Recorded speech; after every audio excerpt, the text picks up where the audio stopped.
Bible. I hate snakes, Chuck! I hate them!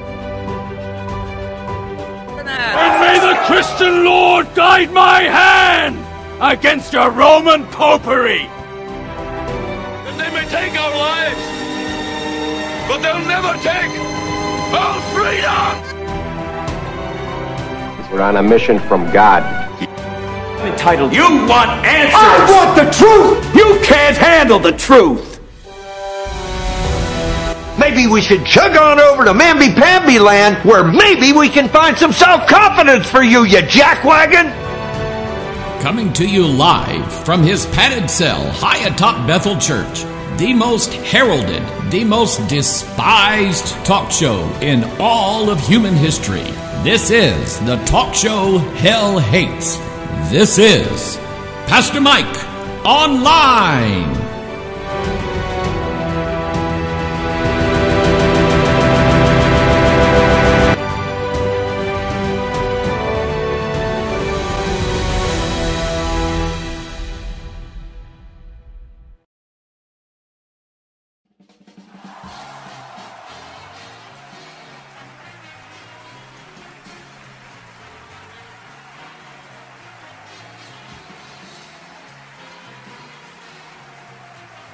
All right, and here we are, finally coming to you live from our top secret broadcasting bunker.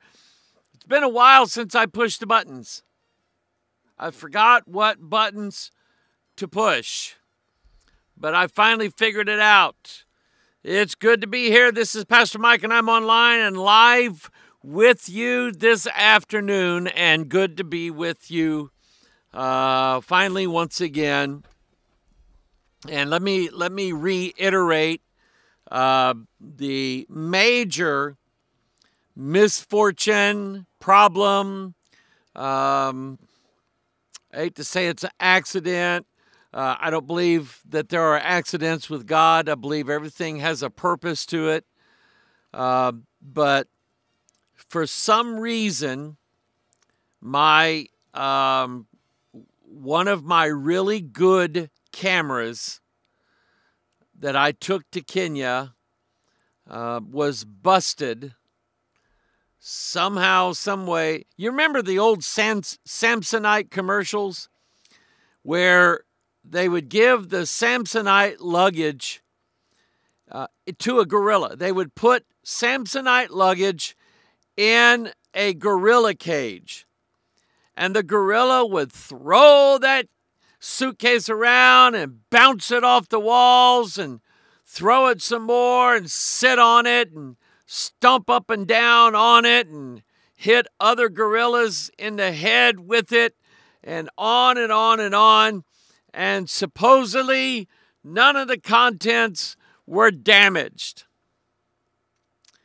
Well, now those gorillas are in a union, and they get paid well to throw those suitcases around like gorillas.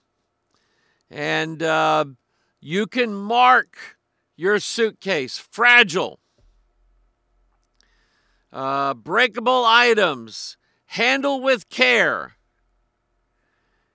And I think they find some guy that's probably hired at every airport whose IQ is barely above room temperature, and they put him in charge of all of these very valuable suitcases with very valuable items in them, and say to him or her, now whatever you do, don't break these.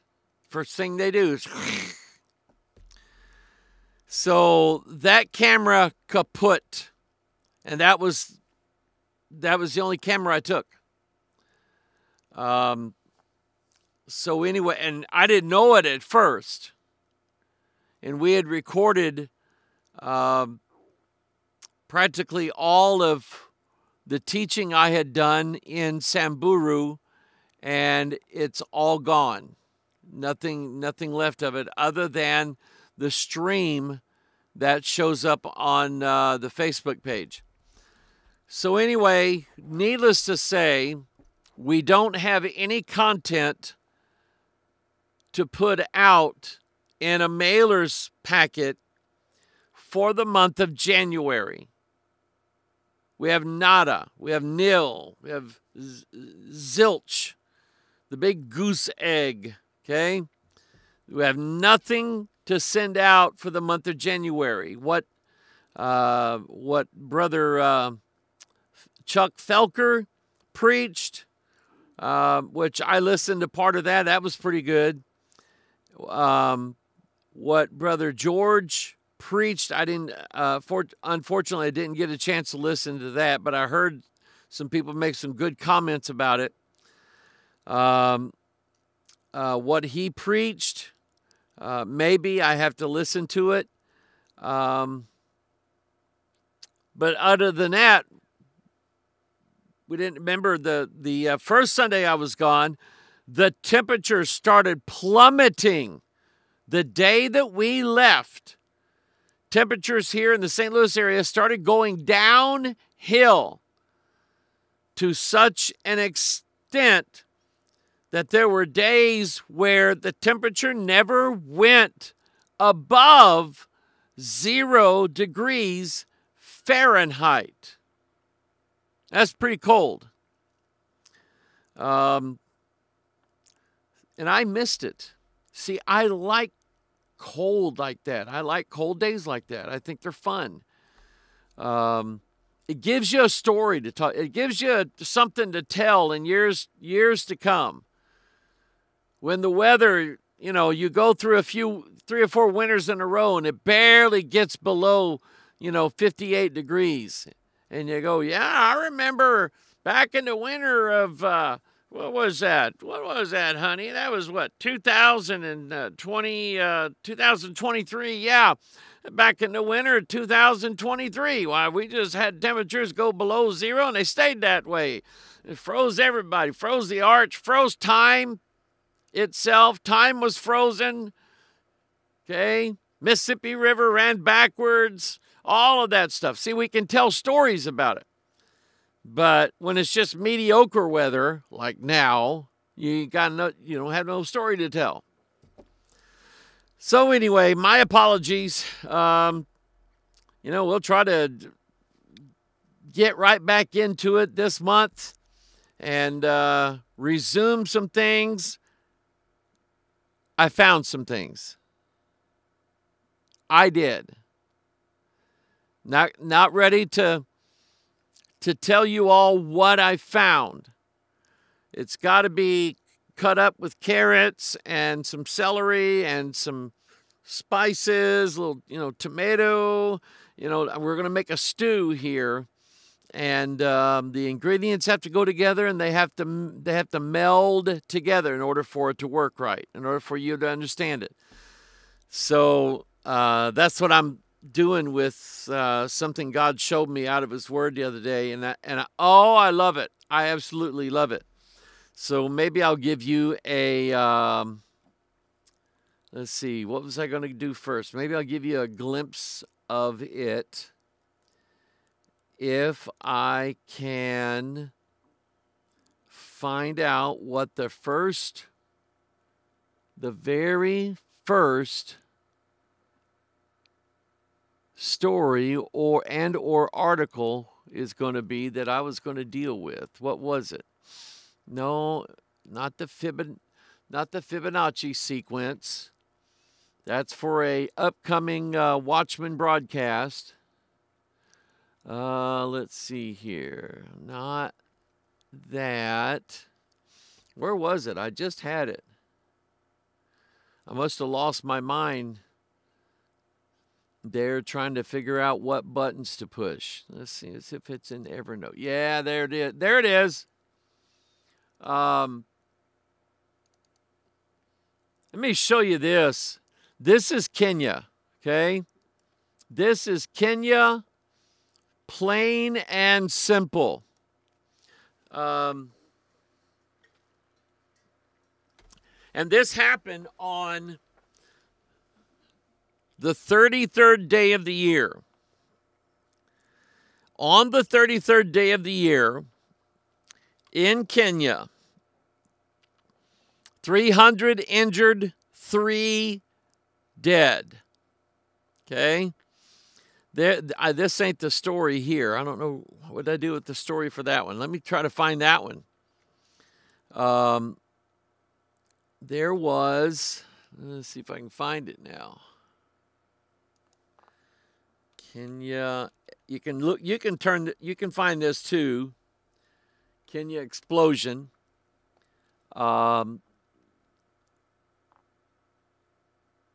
Prime suspect. Yeah, I think I'll use that one.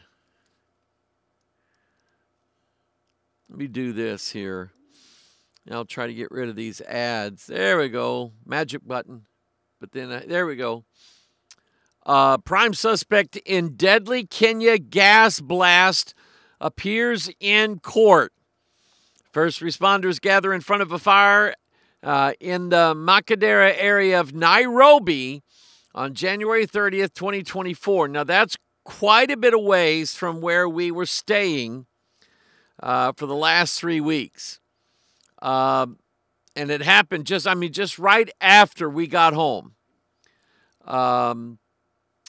Derek Kimathi, who police said rented the illegal gas depot where the disaster occurred, was escorted by police to a court in Nairobi Tuesday wearing a black beanie and face mask.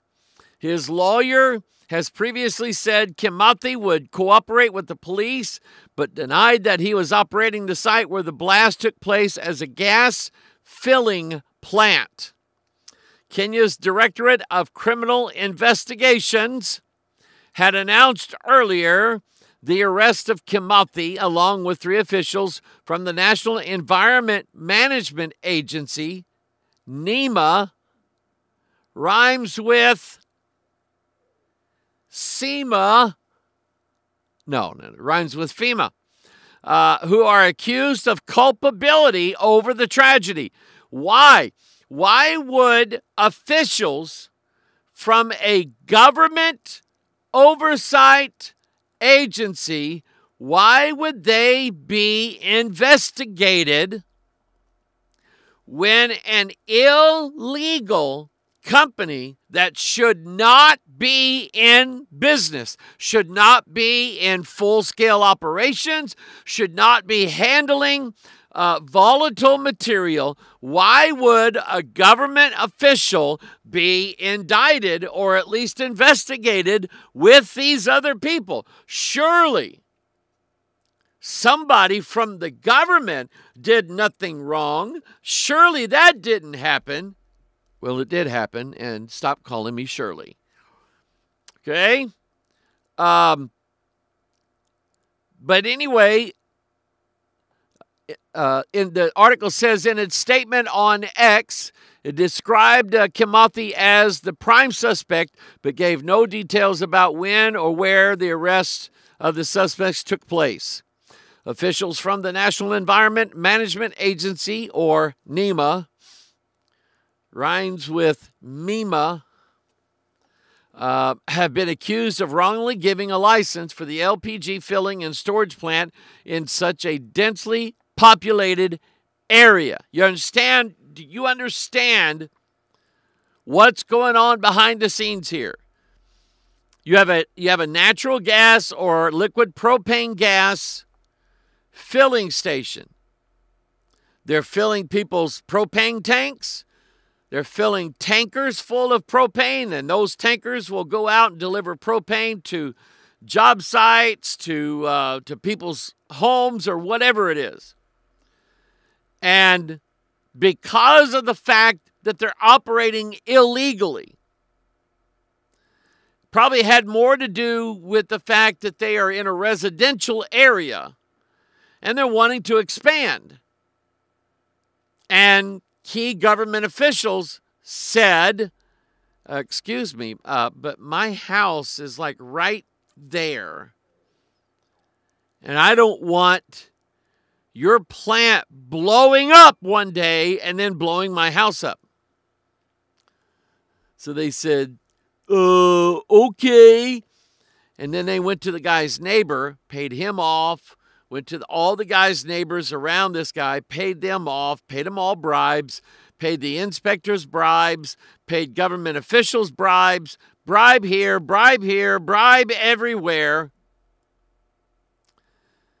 And they stayed in business. How?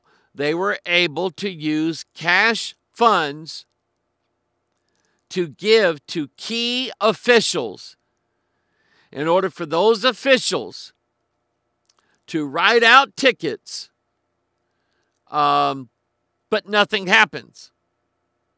Because those men have already received money.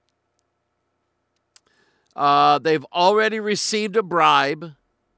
And so they're going to turn the other cheek. They're going to look the other way while this company handling volatile, flammable, explosive gas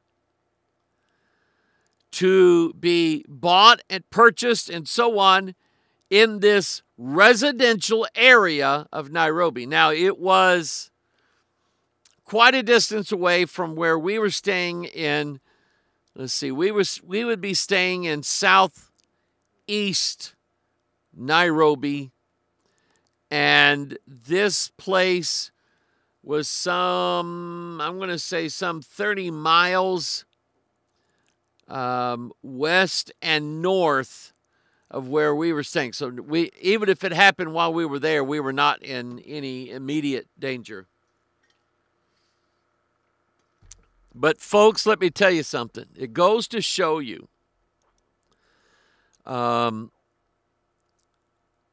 that having government officials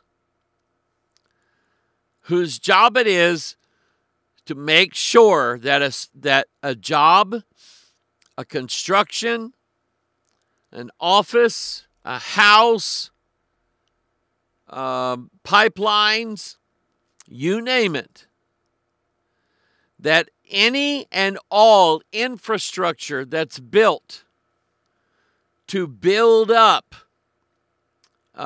either areas that are fallow and that have never been touched, or to build up places that have not been touched in a long time, to put new buildings on those grounds, to put new infrastructure there and so on. What we want are government officials who are not bribable, who will go out to a job site, examine the job site, and make sure that whatever needs to be built there can be built there. On plane rides, they now have free Wi-Fi on some of these planes now. So I'm watching UFO videos, or not YouTube videos. I'm watching YouTube videos on fail, things that don't work right. And here, at least a dozen different videos of at least 10 to 15 story buildings that were being built that all of a sudden just fell over sideways. Thank God that nobody lived in those buildings yet. There was no earthquake.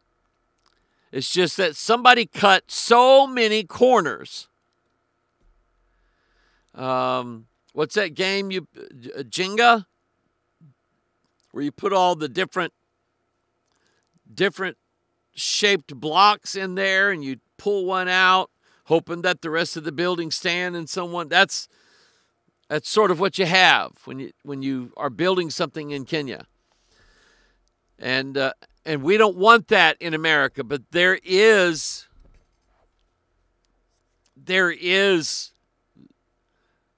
those things happen probably in every county in the state of Missouri, in the state that you live in the province you live in. Those things probably happen more often than we want to admit. There's probably very little doubt about that. All right. Let's see here. That's corruption. Ooh, here we go. Here's another story. This is a follow-up.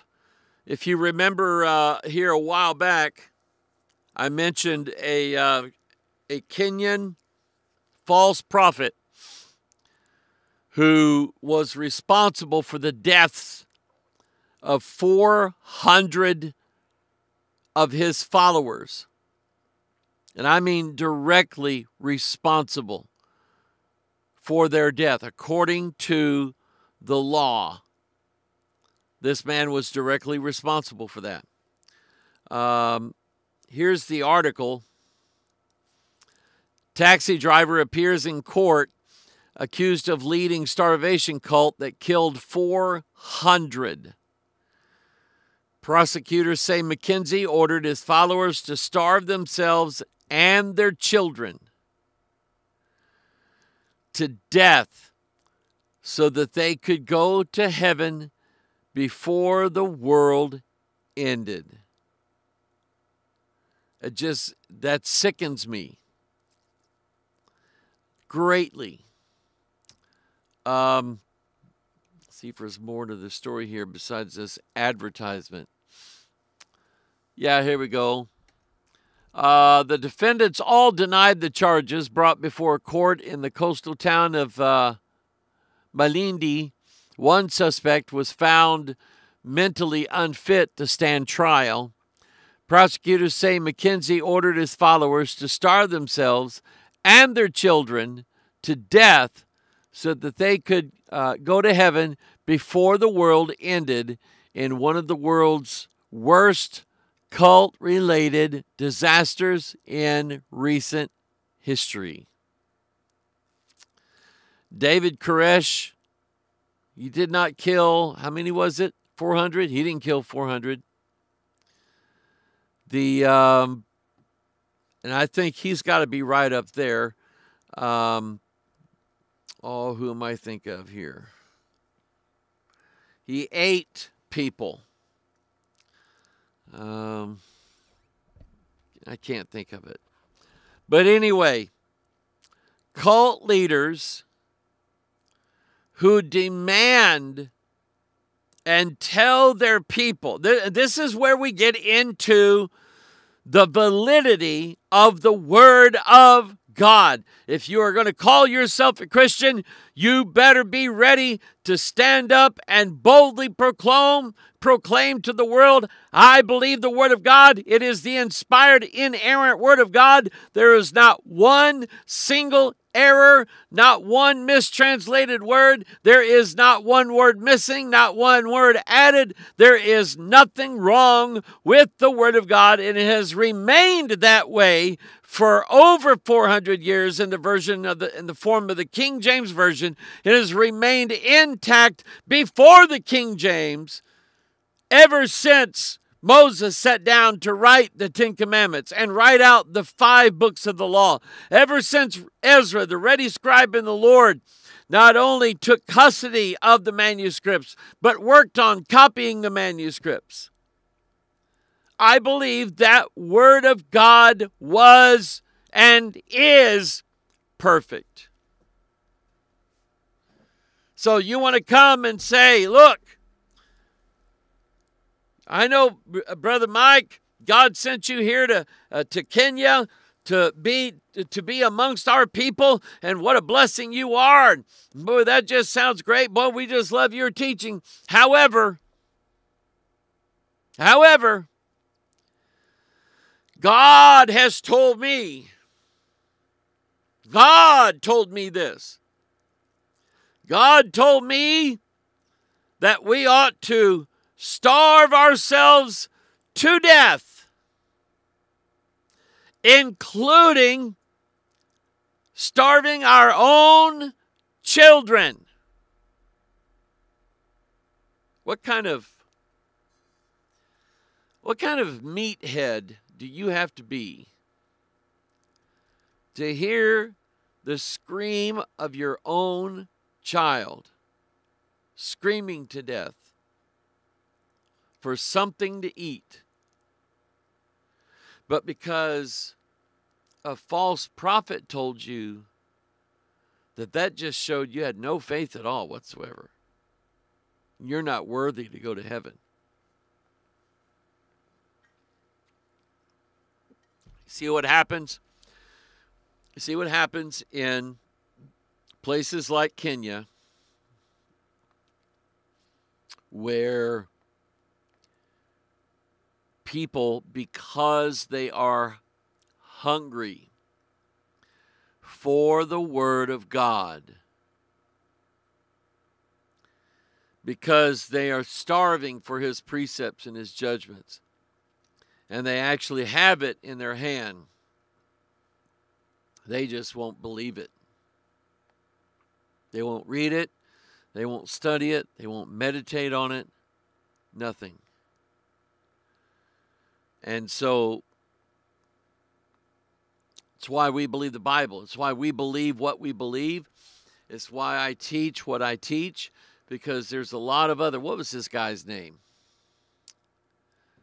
Mackenzie. What was his first name? Let's see here. Update. Mackenzie says... Was it Malachi Mackenzie? Maybe. But anyway, here's Mr. Mackenzie. And because he's been in jail for so long, the revelations keep pouring in. And he's sitting in jail, and he is getting new revelations from God. And he's writing them all down. There's no telling what he would have told everybody to do had he had enough time before he got out of prison, one way or the other. There's no telling what sort of quote-unquote bondages that he would have put on those people while he's waiting his glory. It's all about the Bible, people. Bible. You read that Bible, and a guy like this comes along and tells you that God told him that we have to fast 400 days, we have to fast until we die so that we can get our robe and our crown. And you say, nope, sorry. God never said that in the Bible, so I'm not believing it. Not going to do it. Okay, now, what other goodies do I have for you today? Where are the good ones? Let's see here. That's Evernote. There we go.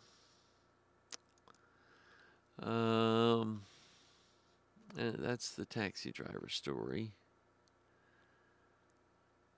Okay, that is...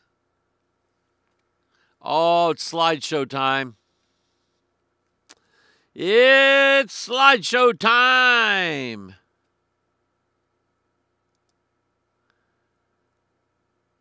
This is... Let me zoom in here. Brother Chris Mangan.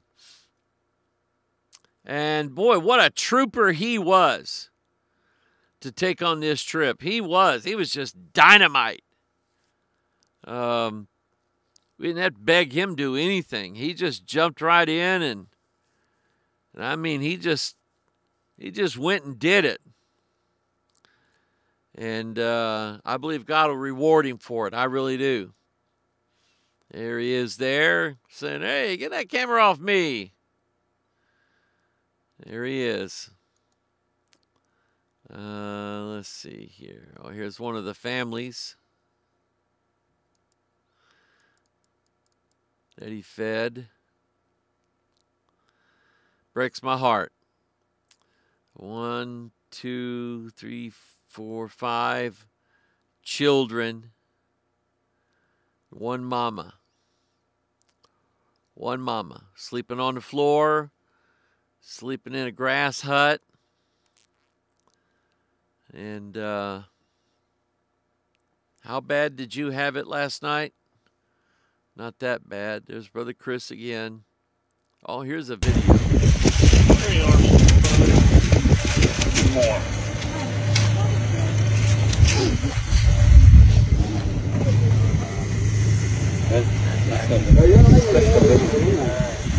You can see it's I know. Makes it hard to do, doesn't it?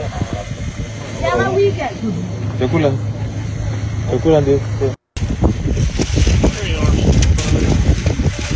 More. Amen. Amen.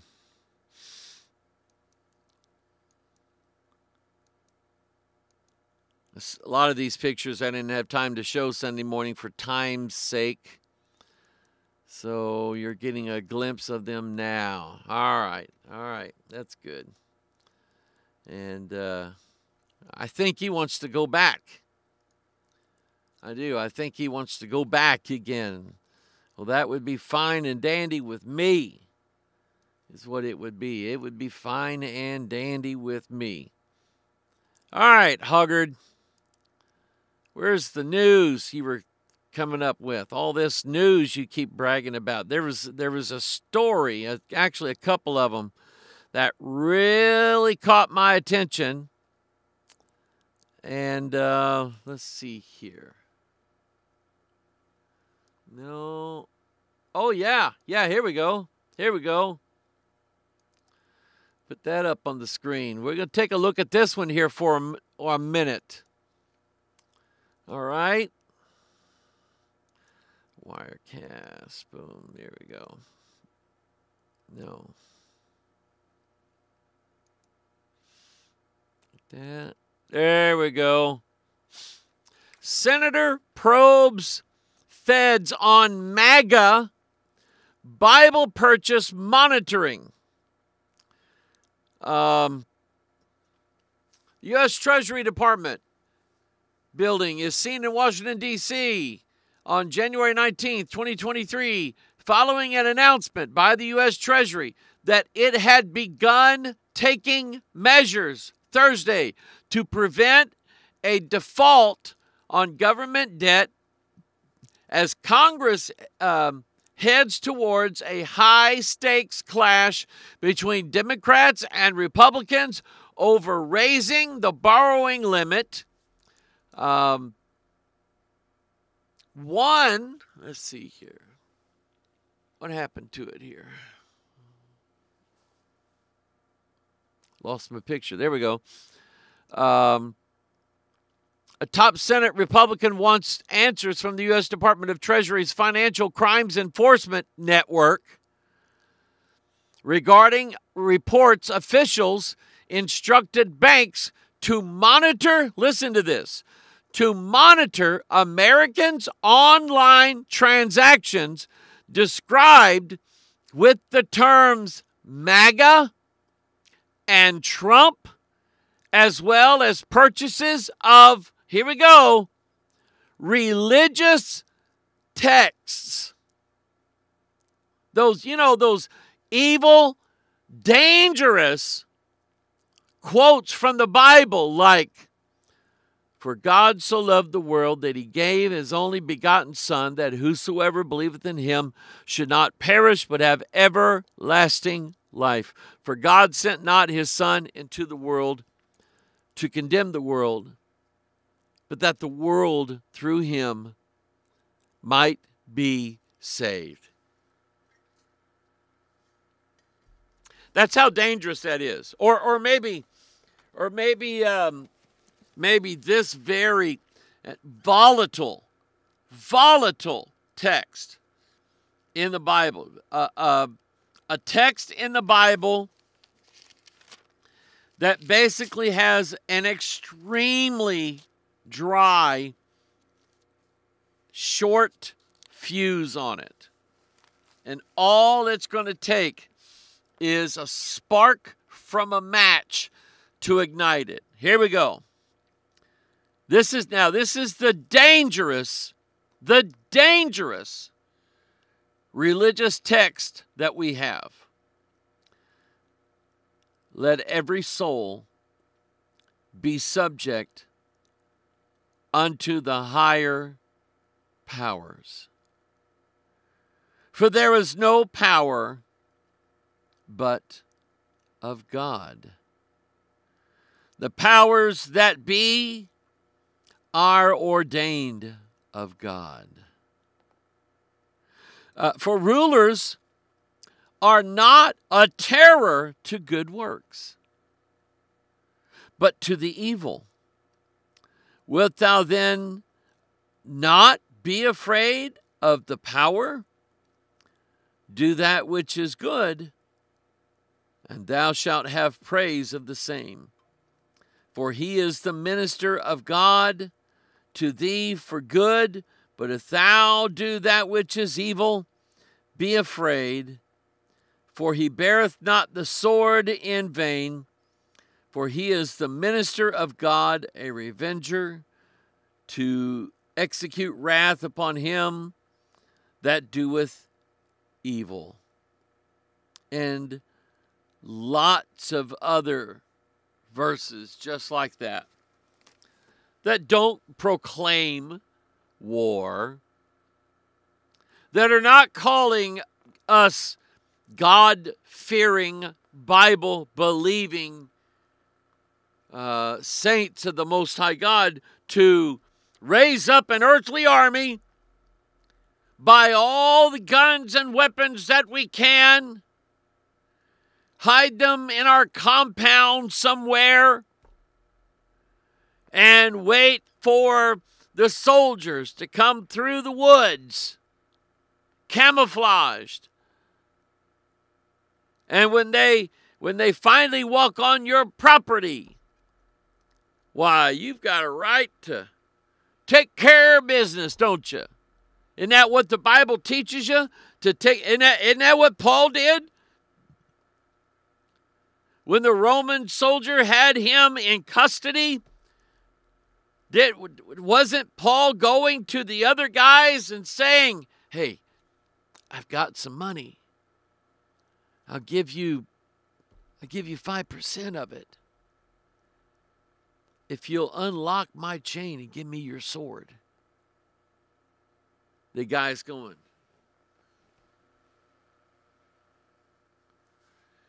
here's the key. You get caught with it, you don't know where you got it from. There was nothing like that in the Bible. In fact, the Apostle Paul, who happened to be a Roman citizen by birth, first by his father, then by his grandfather. He was a Roman citizen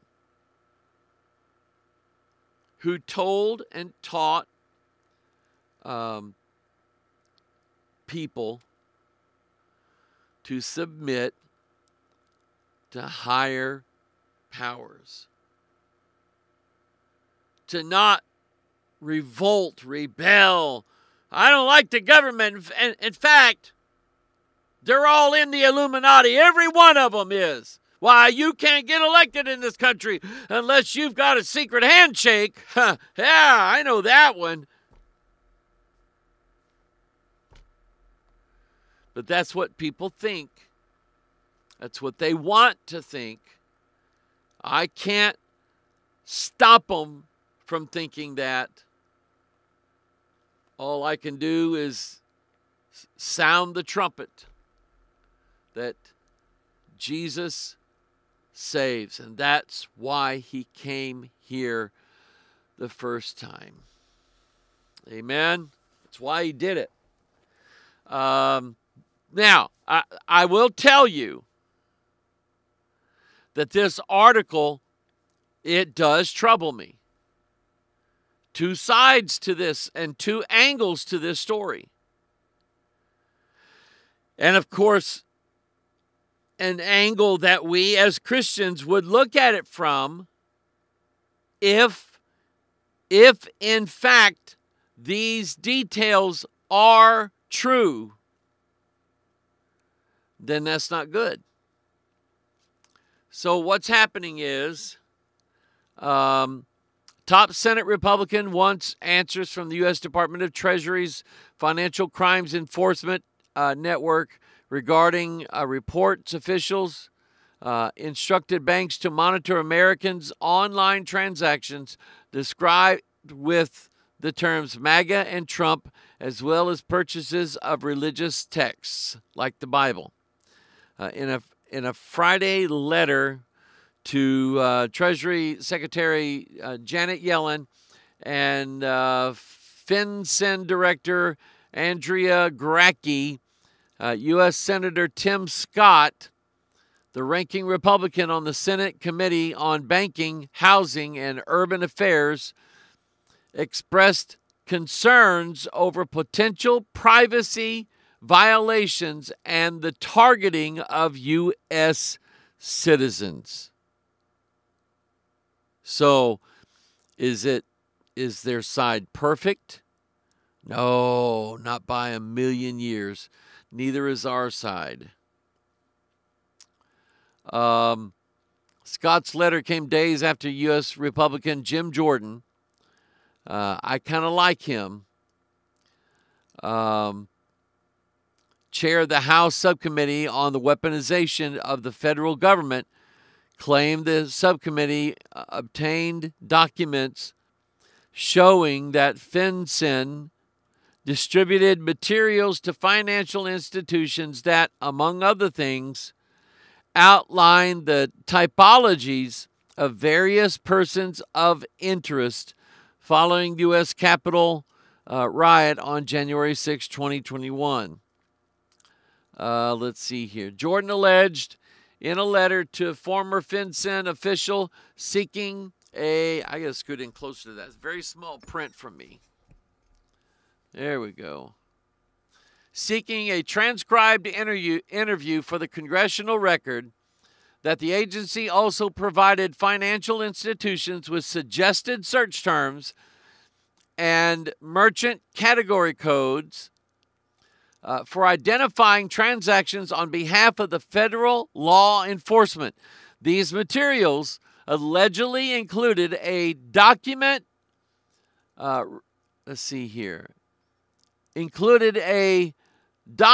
recommending the use of generic terms like Trump and MAGA to search Zelle payment messages, as well as a prior FinCEN analysis of lone actor homegrown violent extremism indicators, the letter reads. Jordan wrote that FinCEN warned financial institutions of extremism indicators that include transportation charges, such as bus tickets and rental cars or plane tickets for travel to areas with no apparent purpose, or the purchase of books, including religious texts and subscriptions to other media containing extremist views.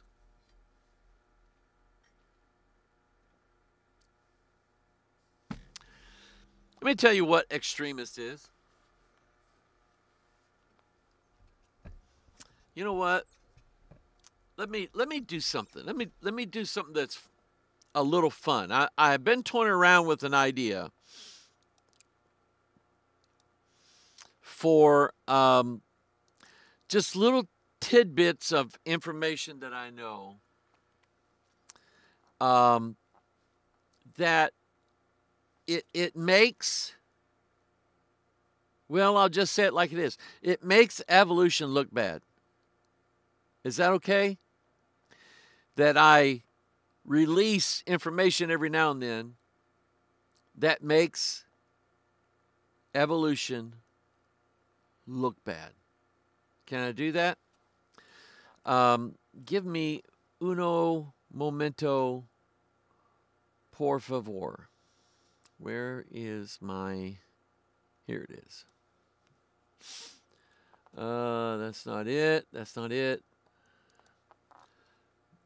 Where is it? Here we go.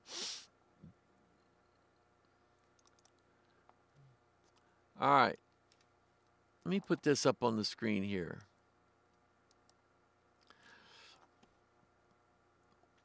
I'll try to make a little short video out of this.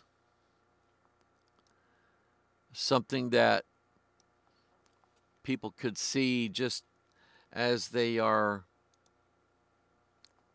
passing along life's highway here. You know what? Something doesn't look right. Let me do this too. Let me straighten this mess up.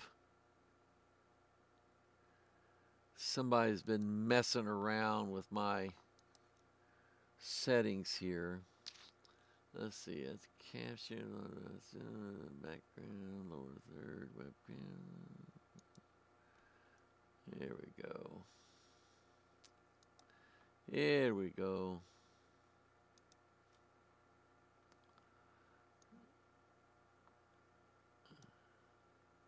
And I'll crop the bottom off of it. Cut its legs off. Cut its top off. Cut its arms off. There we go. Both arms. There we go. Nope, nope, don't do that.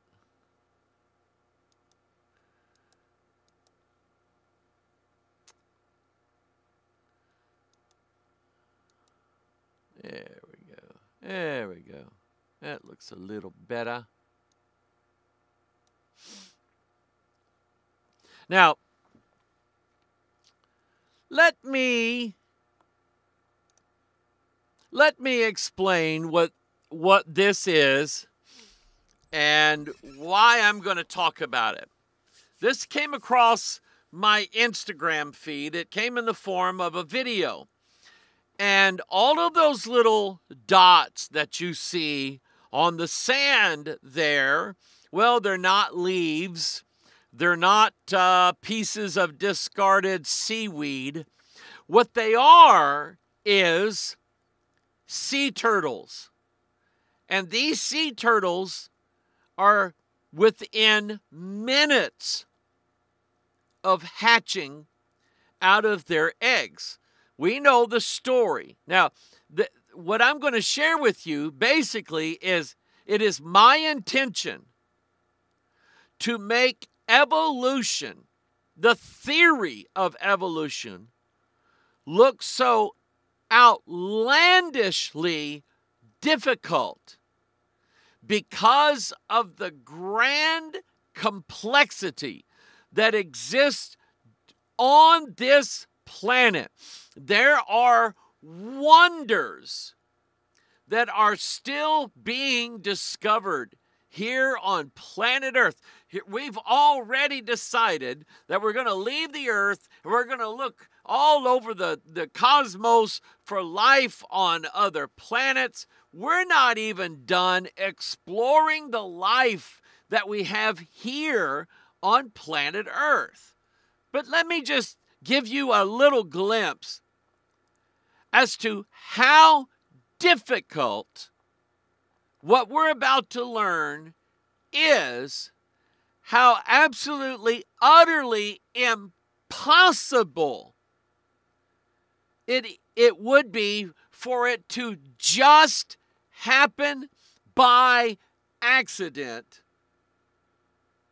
and that we have this entire species of turtles called sea turtles that are alive on Earth right now because they, in their evolutionary, quote-unquote evolutionary story, got everything right. Let me explain what I'm talking about.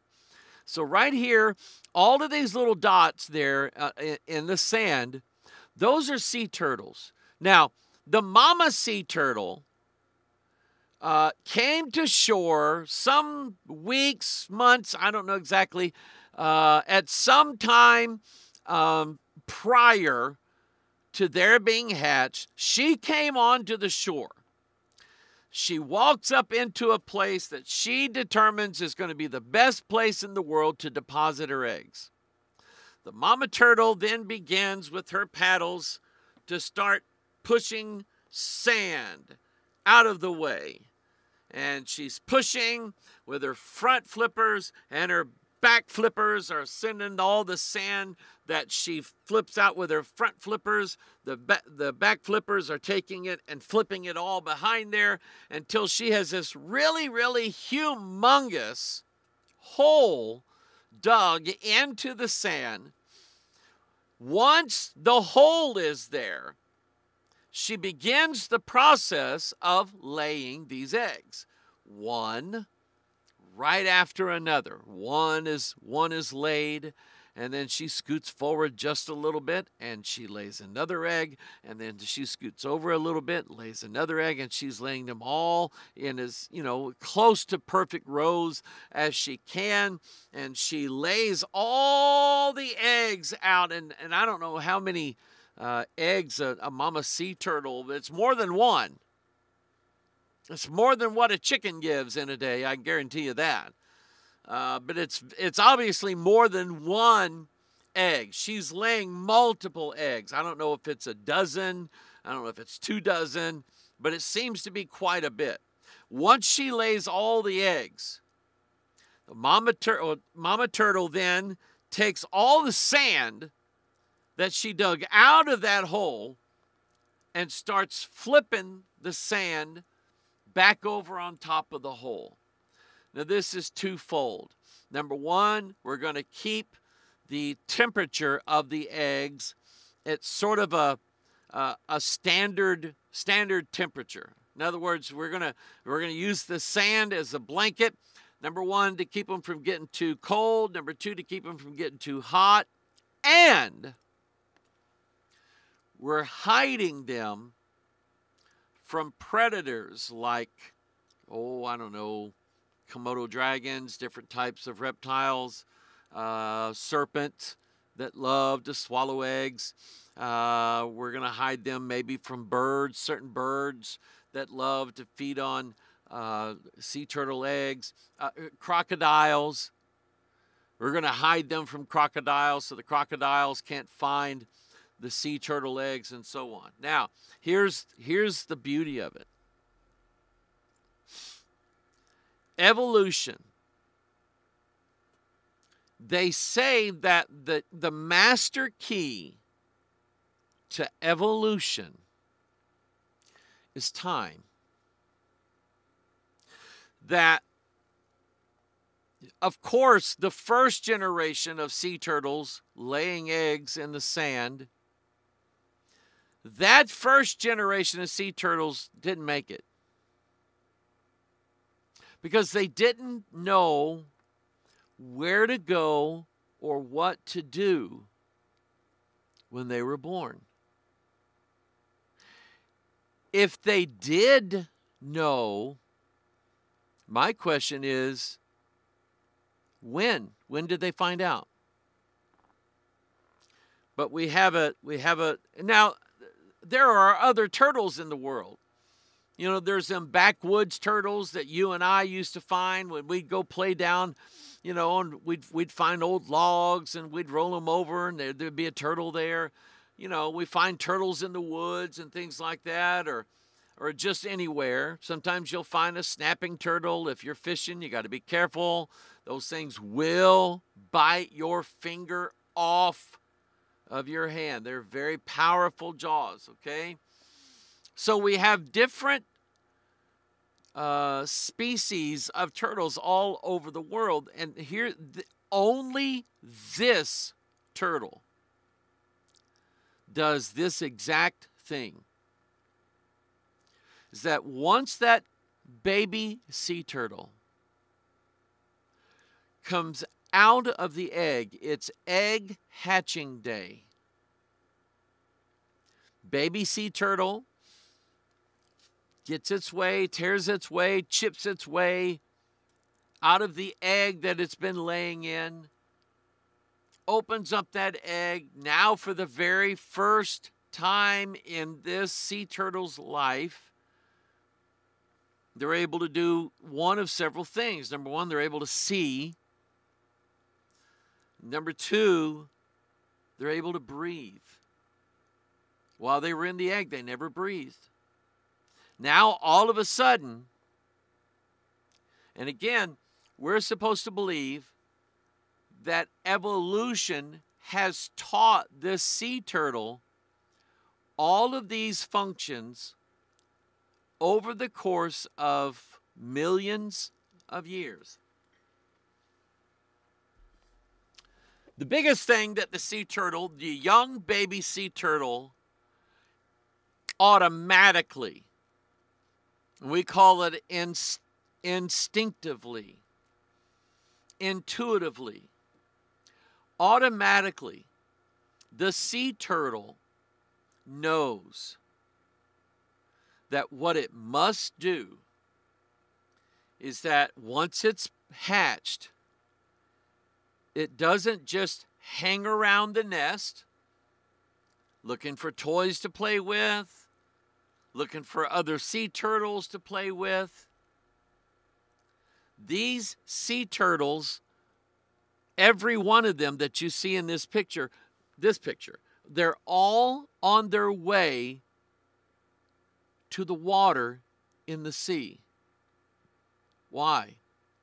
Because that is going to be their new safe house, that its new shelter. It's going to be where they're going to find food. They're going to find protection. They're going to be able to stay away from, seagulls or whatever that would fly down and pick them up and carry them off somewhere and eat them. And my question is, how? How did the sea turtles, who we have to say that at one point in the sea turtle's evolutionary history, at one point, the sea turtle did not know that it was supposed to seek out the waters of the ocean as its permanent place to live. What mechanism, what force, what intelligence taught the sea turtle, once you're born and start breathing air, you must seek out the ocean, because that's where you're going to live. And see, again, evolution, the key to all evolution is a large amount of time. Evolution scientists say if we just give a species 13 to 15 million years, eventually it will figure out what is best for its species. It will also figure out what is best as far as its procreation ability. What is best for its ability to find food at an early age, or to remove themselves from predators at an early age. But the key to all of that, according to the evolutionary theory, the key to all of that is time. That it must take 1 million, 5 million, 10, 15 million years. So what happens to the first few generations of sea turtles who don't quite know yet that they're supposed to come out of their shells, not remain in the nest, but make their newborn march to the waves of the sea? How is it that they figured this out, or let me say it this way. What force in nature taught the sea turtle how to go back home to the sea from whence it came so that it could live? I hope you've enjoyed that. It brings up a legitimate question. What force of nature teaches a sea turtle that it must make its way on day one to the ocean, or its chance of survival is almost zero? What is it that taught the sea turtle that? I don't think evolution as a force can do anything like that. I think the only force that taught the sea turtle, and by the way, it's in its genetics. It's in its genes. It's an automatic thing that when the sea turtle is born, the first thing it does is go looking for the ocean. Okay? It automatically knows to do this. I believe that the only real force that could teach the sea turtle on its first day on earth to seek out the ocean is the only true force that makes all of nature operate the way it does, and that is God. He is our creator. The Gospel of John chapter 1 tells us that by him all things were made that were made, and without him was not anything made that was made. It teaches us that Jesus Christ is the creator of all things in this earth, and it was Jesus Christ, the creator of the sea turtle, who taught it, not over 15 million years, but on its first day alive ever. It was written into the genetic code of the sea turtle, seek out the ocean. See, I just think that's easier to believe than to believe that over 15 million years, the sea turtles, whose numbers have been dwindling now because most of them haven't figured out that they have to go into the sea, that one intelligent sea turtle figured out that if he goes into the sea, he's got a much better chance of survival. And upon figuring that out, somehow, some way, that gets written into his DNA. And now he's able to spread that knowledge around, well, let's say probably to only his offspring. Just kind of makes you wonder, doesn't it? Just kind of makes you think. Well, let's see here. What else did I have for you today? I had something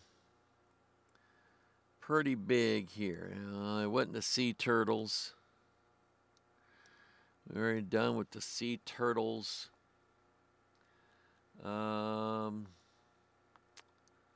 Let's see here. Do I want to do that?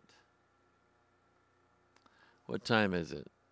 Yeah, I think I will.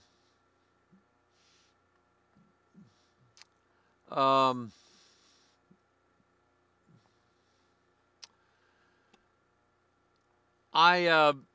told you at the early part of this year,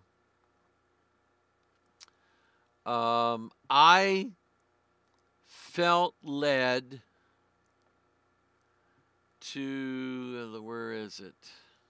Here we go. I felt led to read a book written by a man by the name of Bledsoe. And Chris is an interesting guy. He was raised in North Carolina, which is every much a part of the Bible Belt as any other place in the Bible Belt. But he's attending and is actually a deacon at the Southern Baptist Church in his area.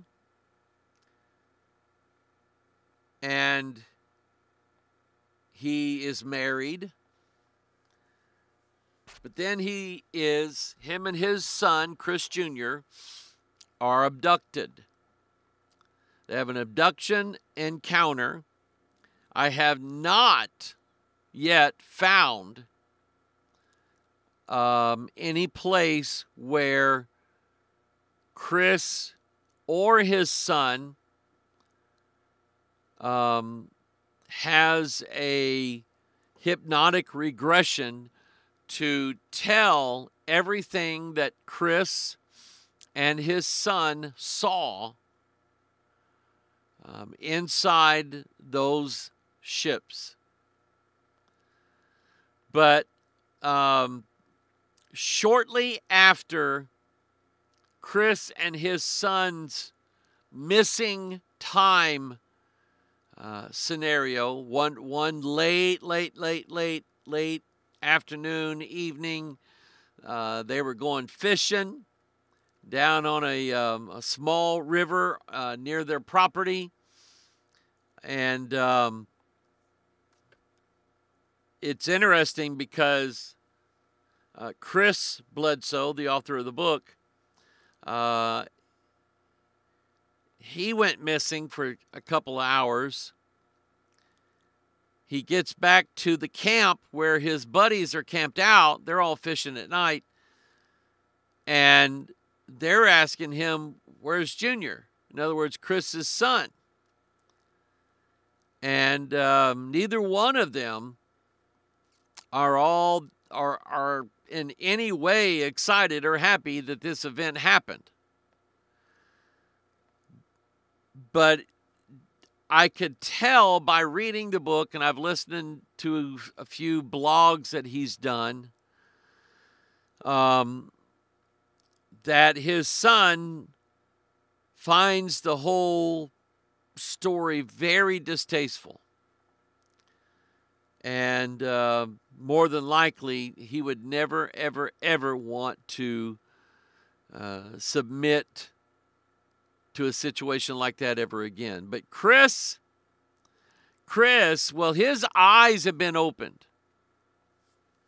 His eyes have been opened. He now accepts these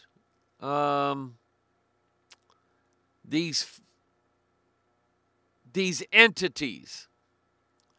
And he has had, let's see if I can find it here. He has had an experience.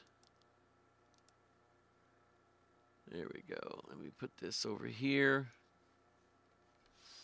He's had several experiences with what we would call the gray aliens. Said several of those. But he also had an encounter with an entity robed in pure white. The light surrounding her was of a bluish white aura. Light blue, like a sky blue. Think how Mary is depicted in statues where Mary is appearing from heaven and so on. How is Mary usually depicted? She's wearing sort of a light sky blue robe and a white, I don't know what you call it, T-shirt.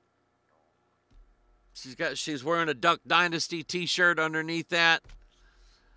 And so one night, Chris gets called out of his house middle of the night, and he's walking down on his property, and he keeps hearing this voice, and he gets to a place where all of a sudden this bull comes running at him, full steam ahead, this big old Brahma bull. And Chris sized him up, and he said, that's a 3,000-pound bull if it was anything. Well, right after that, and this is the first time he's ever seen her, he sees this woman. Beautiful white gown, not a wrinkle on it.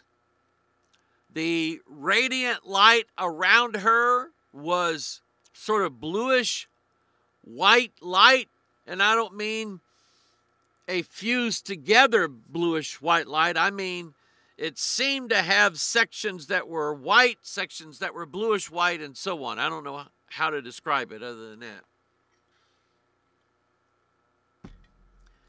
And as Chris is diving out of the way to get away from this bull that's charging him, this lady appears that he calls the lady. And when I read Chris's version of this lady, what she wanted, how she described herself, so on and so on and so on, I knew exactly who it was. I knew who she was working for.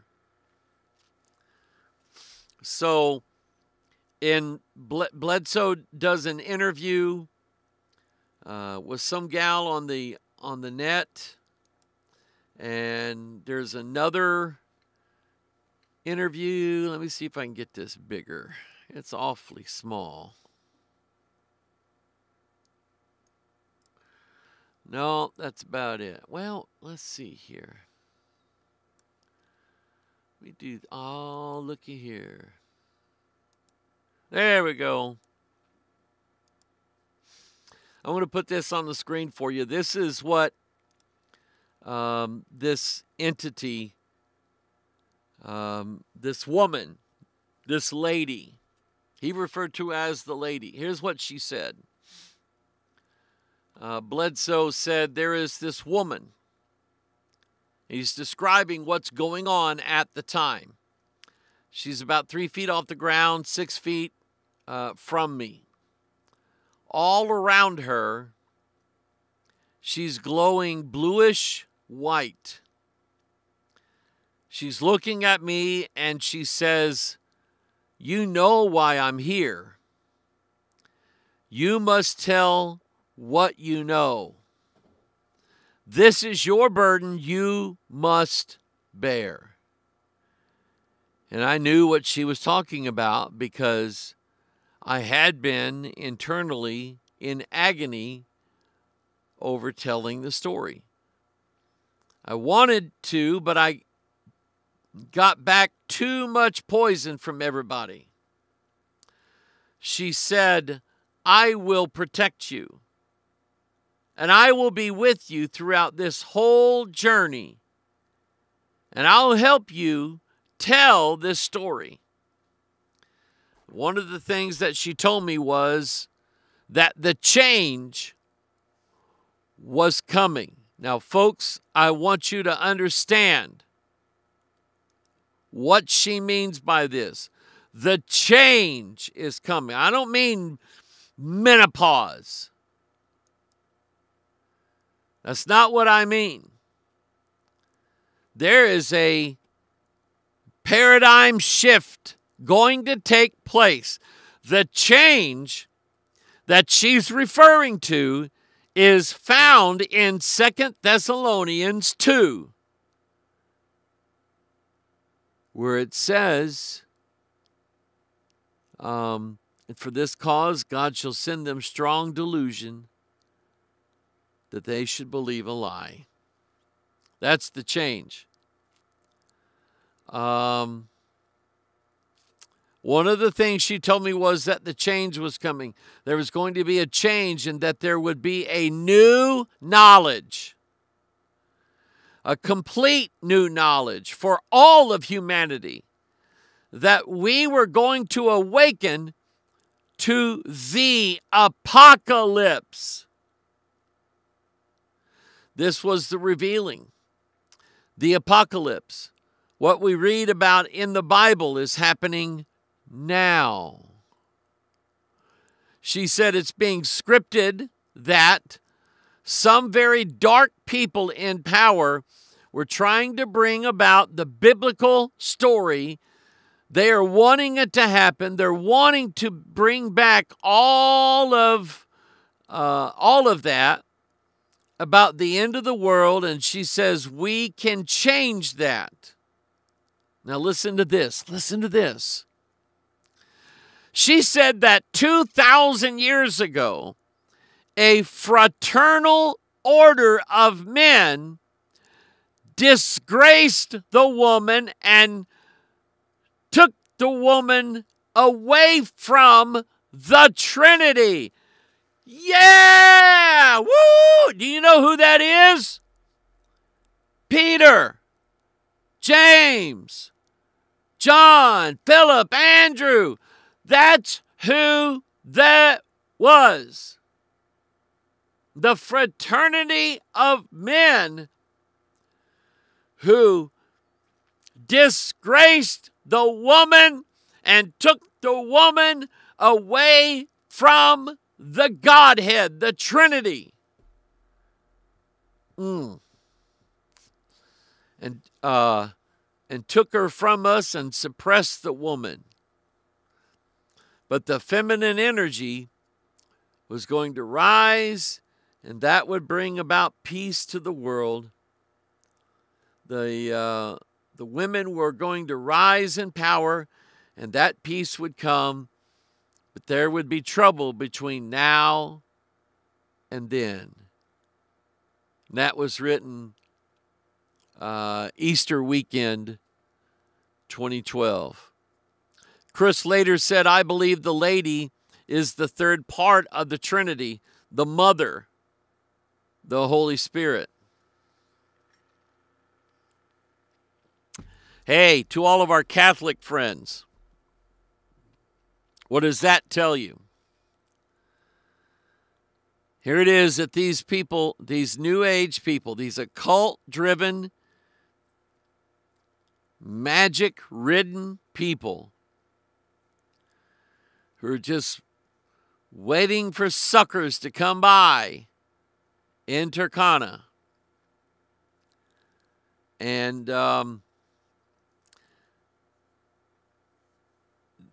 people listen to this doctrine that says that Mary basically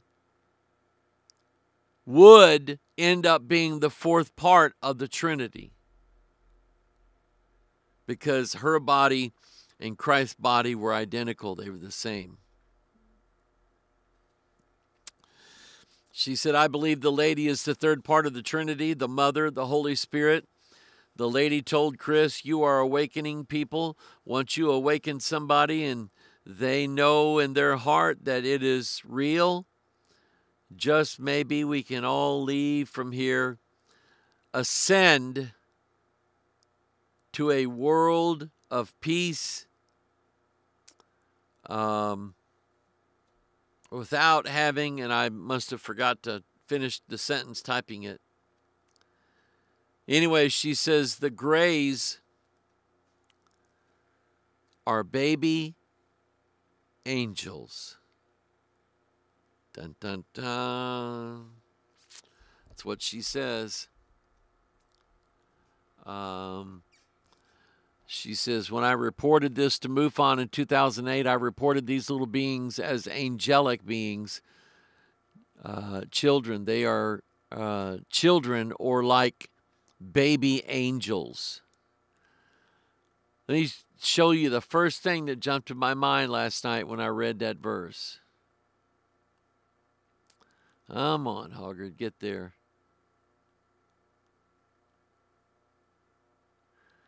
One, two, three. There we go. I have said, this is God talking, obviously, ye are gods, and all of you are children of the Most High. But ye shall die like men and fall like one of the princes. Arise, O God, judge the earth, for thou shalt inherit all nations. Woo! That's some deep, deep, deep, deep stuff. All right. Well, I've had enough for one day. It's good to be with you. I have had a wonderful time. Make sure I play the right music here. That's it. That's the right music. This is Pastor Mike. Glad you could be with us today. I'm glad that I could be with you today. I hope that you were blessed. You certainly brought a blessing to me while I was in Kenya. And I hope I can be a blessing to you and to you all as well. All right. God bless you. Pastor Mike here. We will see you on Thursday. Think Bible.